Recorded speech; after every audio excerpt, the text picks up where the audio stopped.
سلامونه جوړ په خیر لده خوي په خیر وي یو بل بحث او موضوع ته په خیر راغلی نن په دې خبرې کوو چې څنګه کولای شو یو مطلوبه نتیجه په لاس راوړو په ژوند کې په خپل کاروبار کې او همدارنګه په اړیکو کې موږ ډېرې هڅې کوو مختلفو میتودونو نه کار اخلو له مختلفو طریقو کار اخلو ولې یو مطلوبه نتیجه نه ترلاسه کوو نن په همدې اړه خبرې کوو ځینې دوستان یا ځینې ملګري همیشه وایي چې دوی کوشش کوي دوی له ځینو تخنیکونو استفاده کړې دوی لګښتونه هم کړي دوی خپل چمتوالی هم نیولی د خپل بدلون لپاره د خپل پرمختګ لپاره خپلو هیلو ته د رسیدو لپاره او د خپلو ستونزو د مخنیوي لپاره ولې بیا هم دوی نشي کولی چې یو مطلوبه نتیجه په لاس راوړي مثلا بعضې انډیوالان وایي چې دوی غواړي مطالعه وکړي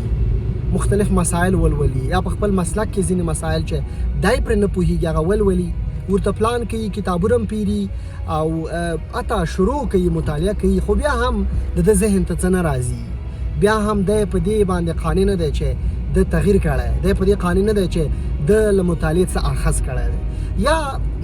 ځینې نور ملګري وایي چې دوی غواړي ورزش ته لاړ سي جیم ته لاړ سي دوامداره کرکټ ولري فوټبال ولري یا کومه بله لوبه ولري لباس هم وپیري چمتوالی هم ونیسي وخت هم ورکړي ځینو دوستانو سره رابطې هم وکړي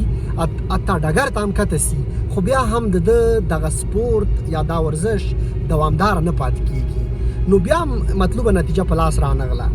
نور دوستان دي چې غواړي د کار په لټه کې شي کاروبار ولري پیسې وګټي دوی وایي چې دوی عملا لاس په کار شوي هم دي پیسې هم لګولې دي یو شا سره شراکت هم شروع کړی یا ځینې نور آیډیاوې په ذهن کې راخلق کړي پلانونه یې کړي او هغه ټول مسایل لیکلي ولې دوی مطلوبه نتیجه په لاس نه راوړي نن زه په همدې اړه خبرې کوم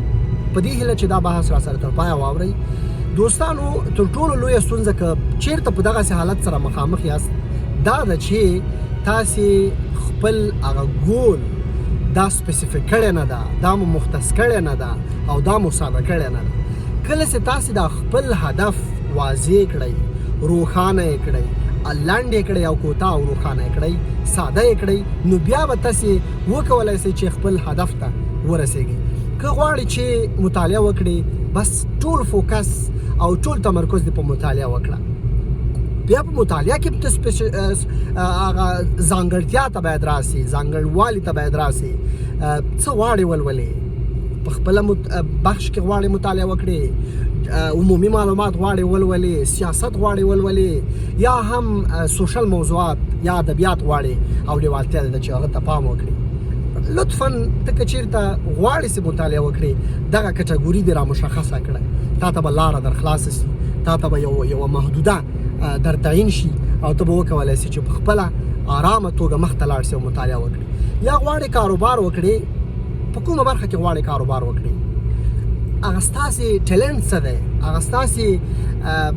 پلان څه دی چې ته غواړې په هغې کار وکړې د هغه له مدرکه بیا پیسې هم په لاس راوړې نو کله چې ته دا واضح کړې لنډ او ساده یو ځان سره یو هدف ولري نو ته بیا وکولی شئ چې هغه هدف ته په رسېدو کې تا سره دغه مسله او دغه لنډون د موضوع او په خپل موضوع پوهوالی دا تا سره کومک کوي چې ته په خپل کار پیل وکړې او مطلوبه نتیجه په لاس راوړې یا لکه څنګه مې چې په مخکې د ورزش برخه کې مثال ورکړ ته غواړې چې یو معلوم ورزش ولرې د خپل فزیکي وړتیا لوړولو لپاره د خپل بدن د قوي کولو لپاره او یا د خپل ذهن د پیاوړي کولو لپاره غواړي چې ورزش وکړي نو ته به باید دا مشخصه کړې چې کوم ورزش سره علاقه لري مینه لري او په کوم وخت کې غواړي دا ورزش ترسره کړي آیا لباس دې ورته پیرلی آیا چمتوالی ورته لري آیا وخت دې ورته تعین کړی کله چې ته دا ټولې چارې ترسره کړې نو ستا ذهن به تا ته دا وایي چې دا یو مهم هدف دی تا پې کار کړی تا پې وخت لګولی او ته پرې لګښت کړی نو بالاخره به ته وکولی شي پشتکاره به سي او د دغه خپل هدف په تکل به شي نو بیا به ته په اسانه وکولی سي چې یو مطلوبه نتیجه به په لاس راوړي مثلا ځینې دوستان دي چې په کاري برخه کې به هم یو مثال ورکړم چې دوی د کار په لټه کې دي مختلفو ځایونو ته CV استوي مختلف کورسونه د دې هدف لپاره تعقیبوي او هر ځای غواړي چې دوی اپلای وکړي ولې نه شارټ لیست کیږي نه ورته کوم د مرکې لپاره افر راځي یا کوم بله مسئله لویه ستونزه بیا هم په همدې برخه کې دا ده چې دوی هغه خپل ګول نه دی واضح کړی خپله لاره او تګلاره نه ده واضح کړې دوی چې په کوم فیلډ کې غواړي اپلای وکړي سی وي د هغې مطابق جوړه کړې آیا د هغې مطابق یې خپل ایکسپیرینس لري کار یې کړی آیا د دې مطلب یا د دغه مطلوبه هدف لپاره چې دی په پام کې لري د کوم تخنیکي کورسونه لوستي د کوم مسلکي وړتیاوې لکه دی لري په خپل وجدان کې را پیدا کړي په خپل کاغه له هره طریقه وي له مطالعې له برکته وي د کورسونو له ادرسه وي یا له نورو اړخونو یعنې په ټوله کې دی څومره دغه پوزیشن ته چې غواړي دی ورته اپلای وکړي او ورسیږي دی اپلای کړي او ورته وړ د دې دی چې دی باید دې ته کامیاب شي کله چې ته دغه مراحل طی کړې او له ځان سره قرار کینې نو ته به بیا خپل مطلوب هدف ته ورسېږي ته به د خپلې هڅې لاسته راوړنې ولرې ته به هر څه چې کوې ته به نتیجه په لاس راوړې هیڅ وخت که هغه اړیکې دي خبرې دي کورنی ژوند دی دفتري ژوند دی یا ټولنیز ژوند دی مړی ژوندی دی هر څه چې فکر کوئ په دې ژوند کې بې هدفه یې مه کوئ بې مطلبه یې مه کوئ او بې نتیجې یې مه کوئ فکر مه کوئ چې تاسې که کوم کار ترسره کړ او هغه بابیزه وګڼئ او نتیجه په لاس رانه وړئ دغلته یو سوء تفاهم ونسي چې دوستانو ته دا واضح شي چې زه ګواکې د دې پلوه یم چې تاسې هېڅ کار بې مطلبه مه کوئ هغه